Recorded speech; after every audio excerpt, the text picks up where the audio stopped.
If you are looking to get a fully funded scholarship, then make sure you watch this video till the end.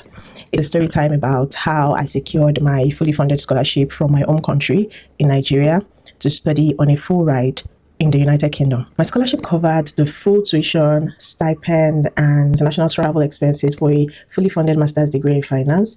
Just yesterday, I was having this nudge to share this story. Again, I know a couple of people may have seen it before or heard of it before, but I know that there are a couple of new people that have joined the scholarship pool and want to sincerely put in the work to get a scholarship. I feel like there is someone that needs to hear this. So when I started getting this nudge to tell this story, I decided to put up the notification or email I got for my award, and I went to search for that email. Tell me why I opened the email and I saw that it came in on August 13th, 2022.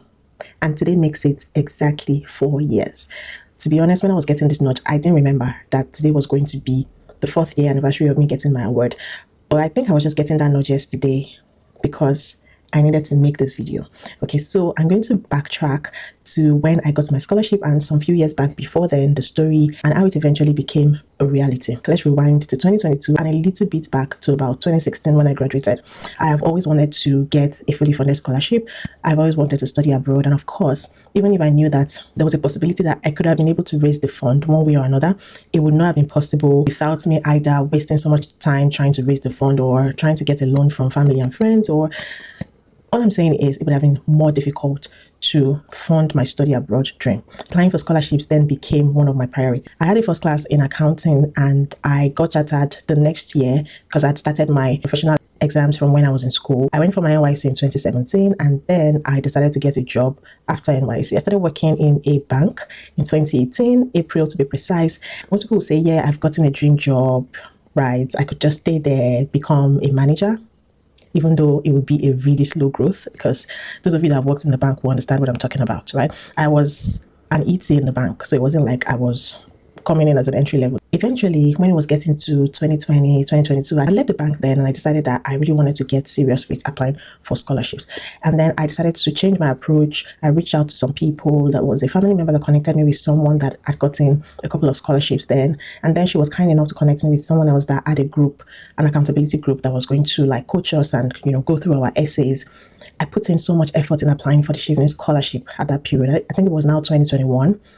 And I wanted to really get the scholarship. Trust me, I'd been applying to a couple of scholarships, but I was getting so many rejections. So rejections is part of the journey. I got a rejection when the Shivani scholarship announcement was made, and I promised myself that I wasn't going to continue applying because I felt having a scholarship at this point is just so impossible. I decided that I would just go on with my life. I had moved now to an oil and gas company. The bottom line here is that I was still in that same accountability group where I applied for Shivani scholarship, and the organizer of that group sent some links. It was kind enough to share some scholarships with us. There were 2 that he shared at that time. That was the first time I'll be hearing about the PTDF scholarship. I had never heard of it before. At that time, there were not so many videos about people that had gotten it. Now, this is very crucial. I thought I wasn't going to be applying, but when I got those links, I tried to summon courage to open them and check the eligibility criteria. So that's where you can start from, because I've been getting a couple of messages of where can I start from, thus leading to questions like, can you apply for me? No, I can't apply for you. You have to do the work. So start from the website, start from the eligibility criteria, understand the scholarship. You can also follow me on YouTube because I'm going to start doing series about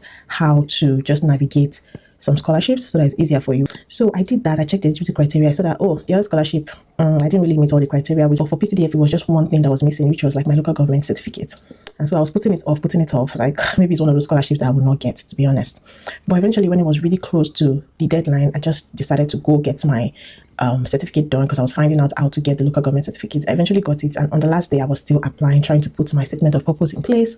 I eventually finished and I made sure that I submitted, even though I was already close to the deadline. I think it's either I was a few minutes to closing or a few minutes after. I can't remember. All I did was I saw that I had successfully submitted, and I want you to learn from this because there will be a couple of things you'll be able to pick. I just waited. That was around December was when I submitted. The wait was long, but eventually in May I got a call for interview. I wasn't sure whether to go, to be honest. I had so many excuses. How do I get leave? What do I say I'm going to do? If you worked in a typical Nigerian accounting firm, you understand what I'm talking about. It's not like you're not entitled to leave, but the work is so choking sometimes that even getting a leave is almost impossible. But I had to find a way. I traveled the day of my interview because it was in a different city. I attended the interview. By the way, I prepared for the interview. And if you want to know more about how my interview went, the questions and all of that, just check my YouTube video. After that, in May, I went back to Lagos. I continued my life.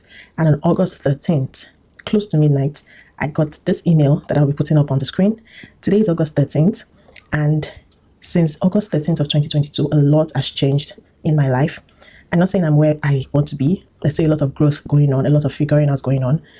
But I am not where I used to be. I have experienced a lot of exposure. I have met with a lot of people that have rewired my mindset. I've worked in organizations that I've dreamt about. I've had access to people that I would not ordinarily have had access to if I did not get the scholarship. It's been a beautiful journey of growth. The essence of this video is to tell you that you might be in your own season of 2016, 2017, 18, 19, where I was then. But if you want your 2022 to come, then you have to not give up. You have to put in the work. You have to decide that you're going to put in the work. And I am kind of emphasizing on putting in the work because I'm seeing messages about, can you apply for me? Can I talk to you?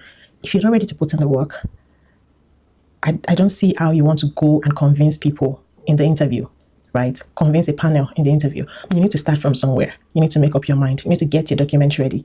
Follow me as well. Stick to my page. Look for people that can help you, people that have also gotten it so that you can first of all understand that it's possible, okay?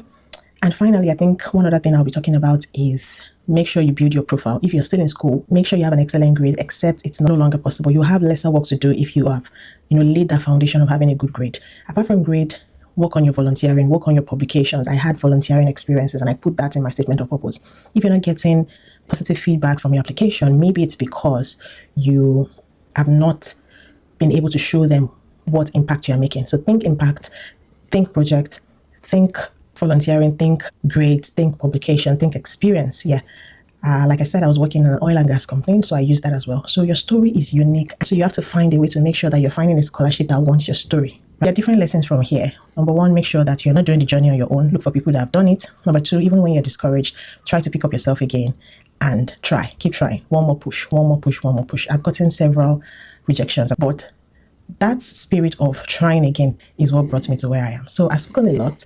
I hope you're able to learn from it or pick something from it. Let me know if you learned anything. Share with me in the comment section and let me know what step you're going to be taking next to get yourself to that position you want to get as a potential scholar.